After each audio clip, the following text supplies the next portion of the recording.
We end our conversations in the 1 o'clock hour with a segment we call Right On.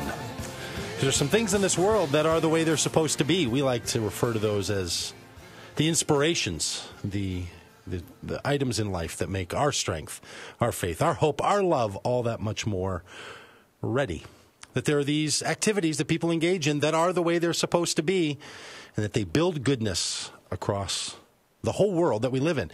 And so most of the time, I think most people do things that build strength and faith and hope and love, and they're not normally newsworthy. Because the point of news is that it's abnormal. That's supposed to be what news is. Yeah.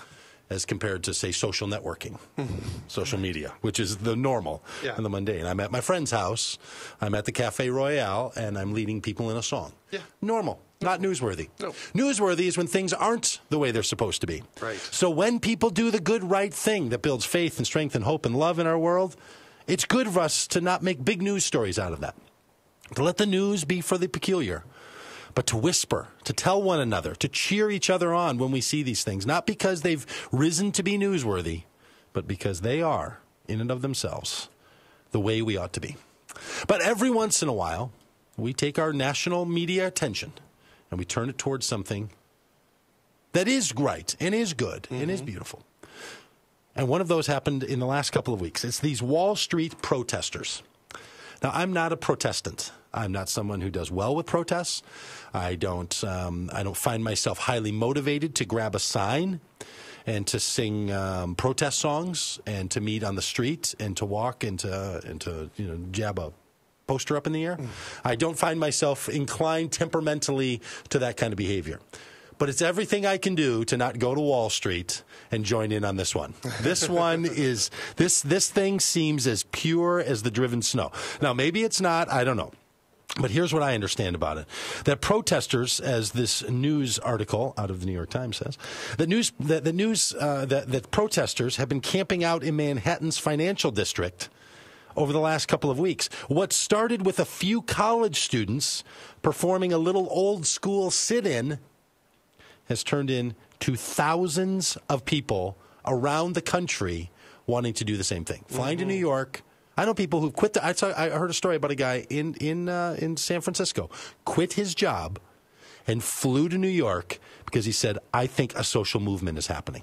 It's fantastic. Yeah. These guys just went and sat down, and here's, as far as I can understand what they're saying. Now, what I love about it, the thing that gets the right on is there's no one message. There's no clear delineated call. Instead, there's a group of people who have different passions around the same idea, that something in our banking and business and Wall Street sector doesn't smell right. Yeah. And all the rest of us know it. We can see it. We can feel it. We've experienced it. It isn't right. And they're bringing it up. They're raising. And then you have people that are saying it's the banks or it's the hedge funds or it's the stock market. Lots of different ideas. I love it. All these people mixing together with no plan. They got there and they had to spend half of the first week figuring out what they were going to do with their garbage. Fantastic stories all over the papers about this. People having to figure out, like, well, you can't go to the bathroom there. That's where we're going to do some cooking. Like, they've had to self-organize. How great is that? That in this age of people just sending tweets and writing Facebook status updates and sending text messages and writing blog posts, it's really easy to just sort of sit back and say that you don't like things. Then this group of people just start real small. They didn't raise a bunch of money. They didn't platform someone to be their spokesperson. Yeah. 20 college students get together and start sitting there, and then there's 40 people, and then there's 100 people, and then there's a few hundred people. And then they make a big move over onto the Brooklyn Bridge to shut the bridge down. 700 of them went and stood on the bridge, got arrested. Now, that's where it crosses the line for me. That's my own little, like, once you're getting arrested, I think now you've jumped the shark and you're doing something else. Like you're off into another game now, where now you're going to tie up the court system. Okay, I get that. And sometimes maybe that's necessary, but it seems like up until that point, this thing is right on. This is what it ought to be. The people of the United States of America saying, I think what's going on up there is kind of funny, and you know what I'm going to do? I'm going to sit out here until people start noticing it. Because there's something newsworthy. There's something broken.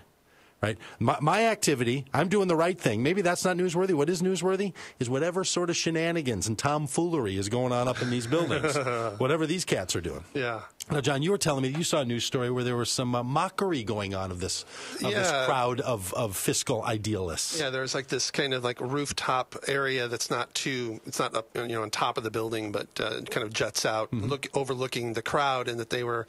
That some of the bankers and people that occupy one of these Wall Street buildings were having champagne and caviar in mockery of the protesters down there. Of the commoners, these people that are protesting against the good things that we do for them. Yeah. Yeah. Well, see, and that's what tells you you're onto something. Because, there's this old saying in social movements. Mm-hmm. First they ignore you. Mm-hmm. Then they fear you. Yeah. Then they mock you. Yeah. Then they hear you. Mm. So there's a process of movement that people are going to start out like, oh, that's nothing. And then they're going to be like, oh, no, what if they do something bad? And then they're going to get into mocking them. They're going to be like, oh, you guys don't do anything. And then pretty soon they start to hear. Mm-hmm. And I think if we could have common people in this country turn their eyes, not against the government only, because, look, there's plenty of things that the government needs to be shown the way on, right? Yeah, because the government is us. It's just people. The government isn't another group. The government is people who perform certain jobs.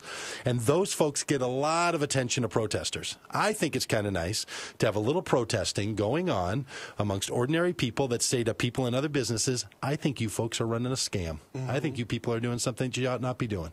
And I'm telling you, I really want to get out to New York, but maybe we'll do something like that here. I don't see Minneapolis as being a place, though, that has a Wall Street comparable, do we? Like, where would you do that in Minneapolis? The Federal Reserve Bank or something? I don't know. That would be They have guns. Wells Fargo. We go down in front of the Wells Fargo place? Or, yeah, maybe. Does anyone know? Ian, do you know? Is there some sort of a Wall Street like protest movement happening here in the Twin Cities? You can just paint me ignorant on that one. Yeah, I don't know. Well, there's 3 banks that occupy the IDS Center, so that would be a good place to start. I was thinking if you go anywhere, the IDS would be it. The IDS Center. Mm-hmm. Well, I'm going to be out of town this week, but you people ought to get that going. I got stuff to do. I'm going to be in New Mexico. Let's rally. But somebody ought to get that going, and we come back. There's already drum circles going on out in front of there. So to those of you who are out there in Wall Street, to those of you who started together with a small group who said, we just need to say that this isn't right, and now others have joined you, and now people feel buoyed about it. Now people are asking, where would those same kind of shenanigans be going on in our city? Right on to you. You're doing what ought to be done. Mm-hmm. And so hang in there. We're not going to give a lot of right-ons out to protesters around here because, we're not a protest culture anymore. Right? We're an activist culture. But to these people, with their protesting, with their activism, with their good call, you get the right on from Doug Pagitt Radio. May your strength bring strength. May your faith bring faith. May your hope bring hope. And may your love bring love. And everyone who's doing those things in this world, everyone who's making the world that they ought to be, hang in there and keep doing the thing that you ought to do, even if no one ever pays attention. Keep it peaceful. Because it is the right thing that you ought to do. Bring faith, strength, hope, and love. Hey, we'll talk to you again here on Doug Pagitt Radio next week, noon to 2, and over at DougPagittRadio.com.